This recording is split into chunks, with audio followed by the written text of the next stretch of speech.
qui va nous rafraîchir maintenant le grand retour des systèmes d'arrosage qu'on utilisait, paraît-il, il y a 4000 ans. Ce sont des sortes de marmites en terre dans lesquelles on met un peu d'eau, on appelle ça les Oyas, à Saint-Jean-de-Fosse dans l'Hérault, Anne-Marie Blanchet et Christophe Niolac.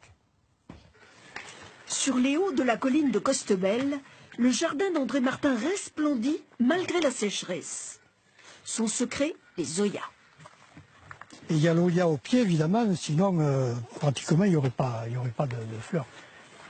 Voici l'Oya, une jarre en argile, enfouie dans le sol jusqu'au ras du col.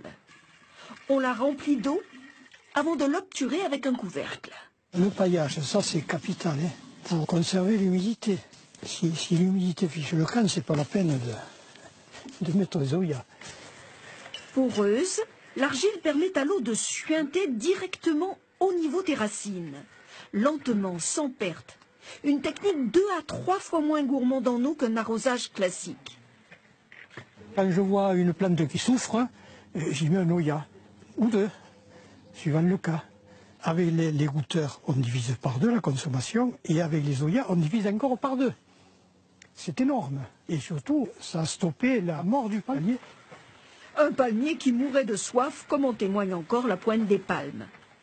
130, 150 Oyas, André Martin ne les compte même plus. Il se les fait envoyer par une petite entreprise de Saint-Jean-de-Fosse, dans l'Hérault. La seule en France, voire en Europe, à fabriquer ces produits.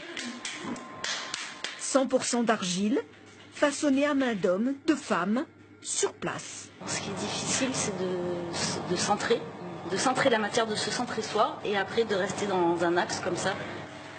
Étonnamment, les Oyas ne datent pas d'hier. Elles existent depuis 4000 ans.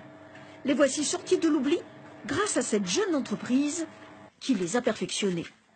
Tout est dans la maîtrise de la porosité. Parce que chaque argile, selon comment elle est préparée, selon comment elle est cuite, va avoir une porosité différente. Et donc une efficacité différente. On a la 10 litres principalement pour les potagers. Elle a une surface d'irrigation d'1 mètre carré environ.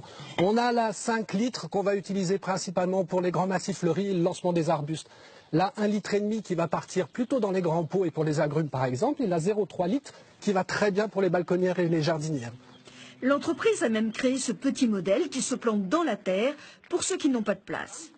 Prix des poteries de 9 à 22 € selon la taille. Un investissement vite rentabilisé, surtout dans le monde agricole. Depuis qu'il a mis des Oyas au pied de certains de ses oliviers, cet oléiculteur n'en revient pas. Si j'ai pas d'eau au printemps, bah là c'est carrément de pas de récolte du tout à une récolte, la différence. Tous les arbres ici, c'est la même variété, plantée le même jour, et voilà. Voilà l'olivier avec des Oyas et l'olivier qui n'en a pas. La production d'olive est en conséquence. Un gain de 30% minimum. L'oléiculteur remplit ses jarres tous les 10 à 15 jours et espère ainsi développer sa production. Le retour à de très anciennes techniques pour économiser de l'eau maintenant. Et maintenant, comme tous les jours cette semaine, autre belle promenade en région grâce